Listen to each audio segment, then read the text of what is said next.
And so it coincided with me posting videos of me walking down the streets of New York City talking about AI in business. And in like 30 days, I got 11 million impressions or something wild. So it's like, what's the prevailing wisdom on a topic? And then what's the inverse of that? You know, one of mine that went really viral was when the CTO of OpenAI left the company and everyone was like, OpenAI is a terrible demon company and it's going to fail and blah, blah, blah. And I was like, OpenAI is a train wreck, or is it? And then I had a different opinion and I was like, it's not a train wreck, it's just growing up. Good morning, good afternoon, and good evening, and welcome to another episode of What's Working. Today, we're chatting with Lauren Vreens. Lauren's super interesting because she's scaled this startup to 50 million in 18 months. She's a VP of growth strategy at Accenture, and the topic of today's show, how she generated 11 million impressions in 30 days on LinkedIn. Let's get into it. Okay, so Lauren, tell me, what's working for you in marketing today? So I toiled on X or Twitter for years and I've barely broken 500 followers. And then I started, some of the big names that I followed on X were posting about how they were sharing the exact same content on LinkedIn as they were on X and getting massive, massive distribution from it. So I was like, okay, let me try that. And so I started doing that about a year ago. But when things have really taken off is in the last, let's say, 45 days. And the reason is because LinkedIn has launched a new feature, which is vertical videos. So kind of like a TikTok competitor. And so anytime a platform releases a new feature, they promote it really heavily. And so it coincided with me posting videos of me walking down the streets of New York City, talking about AI in business.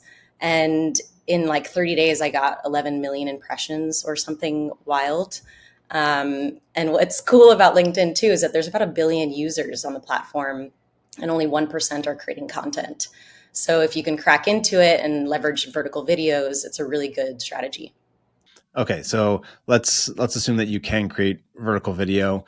Uh, what do you do to get 11 million views in 30 days? Like, what is it that you think has resonated with the audience? Yeah, so there's some things that I've done and there's some things that I see other people who are really successful do. For me in particular, LinkedIn kind of likes spicy takes, you know? So if you have a controversial opinion, that's always good. Your hook is the most important. Your video title is the most important.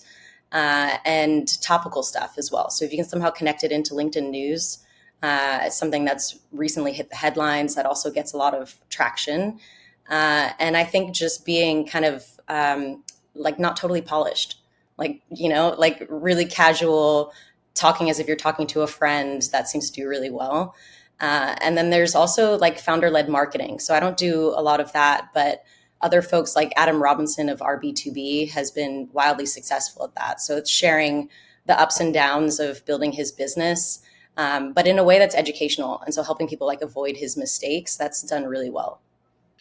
So on the spicy take, can you give me an example? How would you craft a spicy take on something?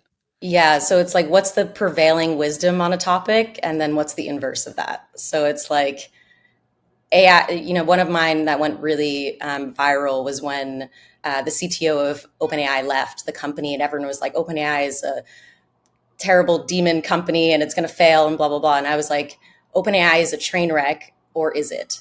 And then I had a different opinion and I was like, it's not a train wreck, it's just growing up. And so that's kind of like, what's the prevailing news, prevailing wisdom, and then what's the inverse of that if you have an opinion on it. Are you scripting all of these, or are you just going off the top of your head?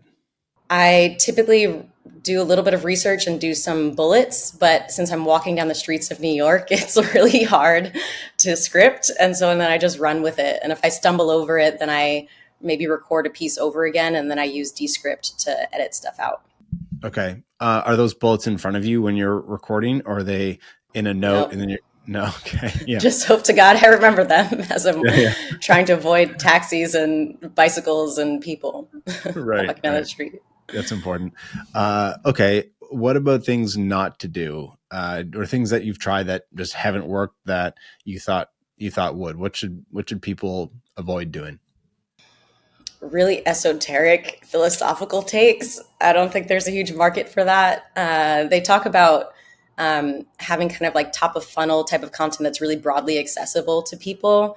And those I've found have done better. And then when I get really, really deep into a niche topic, like how to best prompt engineer a chatbot that people actually use, it gets less broad engagement, but gets more deep engagement. So people who that really resonates with will leave comments and perspectives, but you kind of have to balance the two of them. If you're too deep all the time, you won't get enough traction. If you're too broad all the time, people will think you have no substance. So Yeah. Okay. So when you're thinking about the allocation of your content, how are you breaking that up from top of funnel, middle funnel, bottom of funnel, if you will? yeah, tofu, bofu, or whatever. Okay. Mhm. Yeah, I'm not totally scripted about it. Sometimes it's just what inspires me in the moment. I probably could have more solid pillars, but the advice I've gotten from some really smart people who've gone viral is think about if there was like a dream person you want to work with, think about what their problems are, and then create content around that.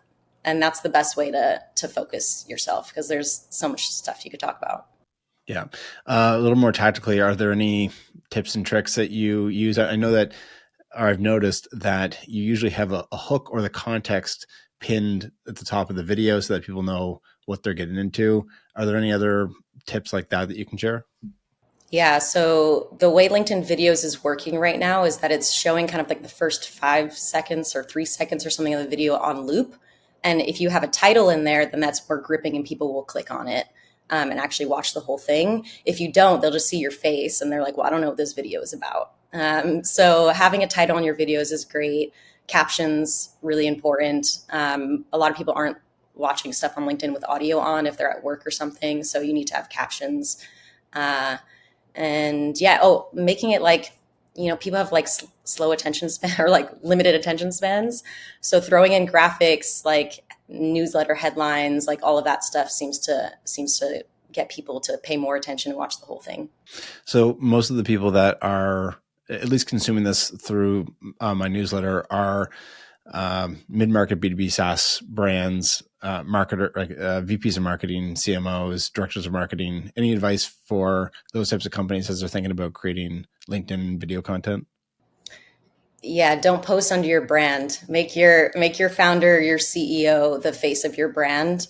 And this is because nobody wants to hear from brands anymore, unless your brand is like really subversive and doing funny things, like Duolingo or even Radio Shack had like a really funny like intern personality that was posting ridiculous stuff for a while. Then maybe that can work. And I'm even experimenting with that with Giant AI, where Giant is its own personality. It is the founder-led marketing and just being really snarky across LinkedIn. And so that's one way to do it. But I highly recommend that people use their founder as that voice of the brand, even if the founder is hesitant, because it can, like, people want to know what the brand stands for and who that CEO is and their opinion on stuff. And that generates a lot more interest than just like the brand posting standard stuff. And what do you think that CEO or founder should be talking about? Should it be um, their personal story? Should it be spicy opinions like you? Any suggestions there?